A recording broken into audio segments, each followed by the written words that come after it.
ಇಂದು ಕೆಲವು ಪ್ರಮುಖವಾದಂಥ ಇಲಾಖೆಗಳ ಬಗ್ಗೆ ಚರ್ಚೆಗಳನ್ನು ಮಾಡಿ ಸೂಚನೆಗಳನ್ನು ತೀರ್ಮಾನಗಳನ್ನು ಮಾಡಿದ್ದೀವಿ. ಅದರಲ್ಲಿ ಮೊದಲನೇದಾಗಿ ಆಷಾಢ 27/6/2025 ಮೊದಲನೇ ಆಷಾಢ ಶುಕ್ರವಾರ ಪ್ರಾರಂಭ ಆಗುತ್ತೆ.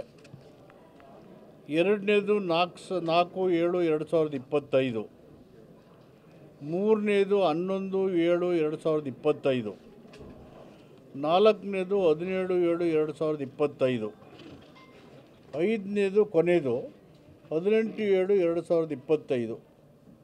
ಇದು ಕೊನೆ 4ನೇ ಆಷಾಢ ಶುಕ್ರವಾರ. ಈಗ ಇದನ್ನು ಕಳೆದ ಅನೇಕ ವರ್ಷಗಳಿಂದ ಮಾಡ್ತಾ ಬಂದಿದ್ದೀವಿ. ಇದರಲ್ಲಿ ಯಾವ ಪ್ರೈವೇಟ್ ವೆಹಿಕಲ್ ಕೂಡ ದೇವಸ್ಥಾನದ ಒಳಗಡೆಗೆ ಪ್ರವೇಶ ಇಲ್ಲ. ಸೊ ಫ್ರೀಯಾಗಿ ಎಲ್ಲರೂ ಬಸ್ಸಲ್ಲಿ ಹೋಗ್ಬೋದು. 300 ರೂಪಾಯಿ ಮತ್ತು 2000 ರೂಪಾಯಿಗೆ ಸೆಪ್ರೇಟ್ ಬಸ್ಸಸ್ಸು ವ್ಯವಸ್ಥೆ ಮಾಡ್ತೇವೆ. ಅವರು ಯಾವುದೋ ಚಾರ್ಜಸ್ ಮೇಲೆ 300 ಮತ್ತು 2000. ಮತ್ತು ನ್ಯೂ ಕ್ಯೂ ಸಿಸ್ಟಮನ್ನು ಯೂಸ್ ಮಾಡ್ತಾಯಿದ್ದೀವಿ. ಹೊಸದಾಗಿ ಕ್ಯೂ ಸಿಸ್ಟಮ್ ಚೆನ್ನಾಗಿದೆ. ಅಲ್ಲಿ ಜನ ಈಸಿಯಾಗಿ ಹೋಗಿ ದರ್ಶನ ಮಾಡ್ಬೋದು. ಮತ್ತು ಎ ಸಿ ಬಸ್ಸಸ್ ಫಾರ್ 2000 ರೂಪಾಯಿ ಇರೋರಿಗೆ ಎ ಸಿ ಬಸ್ಸಲ್ಲಿ ಕರ್ಕೊಂಡು ಹೋಗ್ತಾರೆ. 2000 ರೂಪಾಯಿ ಟಿಕೆಟ್ ಕೊಟ್ಟು ಯಾರು ಹೋಗ್ತಾರೆ ಅವ್ರಿಗೆ ಎ ಸಿ ಬಸ್ಸಲ್ಲಿ ಕರ್ಕೊಂಡು ಹೋಗ್ತಾರೆ. ಇಲ್ಲ ಟಿಕೆಟ್ ಇಲ್ಲದವರು ಎಲ್ಲರೂ ಕೂಡ ಬಸ್ಸಲ್ಲಿ ಕರ್ಕೊಂಡೋಗಿ ಇದು ಮಾಡ್ತಾರೆ. ಅಲ್ಲಿ ಯಾವುದೋ ಪಾರ್ಕಿಂಗ್ ಇಲ್ಲ, ಅಲ್ಲೇ ಹೊಸ ಇದರಲ್ಲಿ ಕರ್ಕೊಂಡು ಹೋಗ್ತಾರೆ. ಇದು ಈ ಸಾರಿ ಮತ್ತು ಈ ಒಂದು ಆಷಾಢದ ಬಗ್ಗೆ ಜನರಿಗೆ ಗೊಂದಲ ಆಗಬಾರ್ದು, ಮುಜುಗರ ಆಗಬಾರ್ದು ಮತ್ತು ನೂಕುನುಗ್ಲಾಗಬಾರ್ದು ಅಂಥೇಳಿ ಎಲ್ಲ ಮುನ್ನೆಚ್ಚರಿಕೆಯನ್ನು ತಗೋಬೇಕು ಅಂಥೇಳಿ ಸೂಚನೆ ಕೊಟ್ಟಿದ್ದೀವಿ. ಅದರ ಪ್ರಕಾರ ಅವರು ಪೊಲೀಸ್ ಇಲಾಖೆ, ಜಿಲ್ಲಾಡಳಿತ ಮತ್ತು ದೇವಸ್ಥಾನದ ಪ್ರಾಧಿಕಾರದ ಕಾರ್ಯದರ್ಶಿಗಳು ಅವರು ಕೂತು ಡೀಟೇಲಾಗಿ ಚರ್ಚೆ ಮಾಡಿ ಇದನ್ನು ಯಾರಿಗೂ ಸಾರ್ವಜನಿಕರಿಗೆ ಭಕ್ತಾದಿಗಳಿಗೆ ತೊಂದರೆ ಆಗದ ರೀತಿಯಲ್ಲಿ ಈ ಆಷಾಢ ಶುಕ್ರವಾರಗಳನ್ನು ಮಾಡಬೇಕು. ಜನರ ಧಾರ್ಮಿಕ ಭಕ್ತಿಗೆ ಭಂಗ ಬರದೇ ರೀತಿಯಲ್ಲಿ ಅದನ್ನು ಮಾಡಲಿಕ್ಕೆ ಸೂಚನೆ ಕೊಟ್ಟಿದ್ದೀವಿ.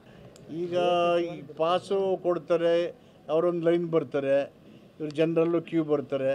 Meeting point is same. The meeting point is same. So ಅವ್ರಿಗೇನಾಗುತ್ತೆ, ಇವರು ಅಲ್ಲಿಂದ ಬರೋ ತನಕ ಸ್ವಲ್ಪ ಲಿಟ್ಲ್ ಫಾಸ್ಟಾಗಿ ಬಂದಿರ್ತಾರೆ. ಆದಷ್ಟು ಬೇಗ ಅವ್ರಿಗೆ ಅನಾನುಕೂಲ ಆಗದ ರೀತಿಯಲ್ಲಿ ಅದಕ್ಕೆ ಇದನ್ನೆಲ್ಲ ಟಿಕೆಟ್ ಅಲ್ಲಿ ಪಾರ್ಕಿಂಗಲ್ಲಿ ಅಲ್ಲೇ ಪಾರ್ಕಿಂಗ್ ಅದಕ್ಕೆ as much as possible general ಕ್ಯೂನಲ್ಲಿ ಹೋಗೋಕ್ಕೂ ಅನಾನುಕೂಲ ಆಗದ ರೀತಿಯಲ್ಲಿ ಇವ್ರಿಗೂ ನಾವು ದುಡ್ಡು ಕೊಟ್ಟು ಹೋಗ್ತಾ ಇದ್ದೀವಿ, ನಮಗೂ ಇವ್ರಿಗೂ ಒಂದೇ ಅಂತಕ್ಕ ಭಾವನೆ ಬರದೇ ರೀತಿಯಲ್ಲಿ ಒಂದು ಕೂತ್ಕೊಂಡು ಒಂದು ಟೀಮ್ ಮಾಡಿ ನೀವು ಪೊಲೀಸ್ನವರು, ಬೆಟ್ಟದವರು ಮತ್ತು ರೆವಿನ್ಯೂ ಕೂತ್ಕೊಂಡು have A meeting out short it out ಅಂತ ಹೇಳಿದ್ದೀನಿ. ಅದೆಲ್ಲ ಅದು ಒಂದು ಬ್ಯಾಗು ಮಾಡಿದ ಅದೇನದು ಬಂದವ್ರಿಗೆ ಪ್ರಸಾದ ಕೊಡೋಕ್ಕೆ ಕುಂಕುಮ, ಒಂದು ಡಬ್ಬ, ಒಂದು ಕೈ ಕಟ್ಕೊಳ್ಳೋಕ್ಕೆ ಒಂದು ಓಲಿ ಥ್ರೆಡ್ಡು, ಒಂದು 7 ಇಯರ್ಸ್ ಅದು ಸಂಪೂರ್ಣವಾಗಿ ಪ್ಲಾಸ್ಟಿಕ್ ನಿಷೇಧ ಮಾಡೋದಕ್ಕೆ ಈ ಥರ ಬಾಟ್ಲಲ್ಲಿ ನೀವು ಕೊಡ್ತಾರೆ. ಇದನ್ನು ವಾಪಸ್ ತಗೊಂಡು ಇದು ಮಾಡ್ತೀವಿ. ಅದನ್ನು it is to educate and promote plastic free usage of utensils. ಅದೀಗ VIP ಅಂತ ಬಿಡಿ ಅಂತಾರೆ. ಅದಕ್ಕೆ ಟಿಕೆಟ್ ಕೊಟ್ಬಿಟ್ರೆ ಆರಾಮಾಗಿ ಹೋಗಿ ನೋಡ್ಕೊಂಬರ್ರಿ, ರಿಸ್ಕ್ ಇರಲ್ಲ ಅಂತ ಅಷ್ಟೇ, ಬೇರೆ ಇನ್ನೇನಿಲ್ಲ, ಉದ್ದೇಶಗಳೇನಿಲ್ಲ. ಆ ಥರ ಮಾಡಿದ್ದೀವಿ. ಆಮೇಲೆ ಲಾಡುಗೆ 20 ರೂಪಾಯಿ ಮಾಡಿದ್ದೀವಿ. ಲಾಡು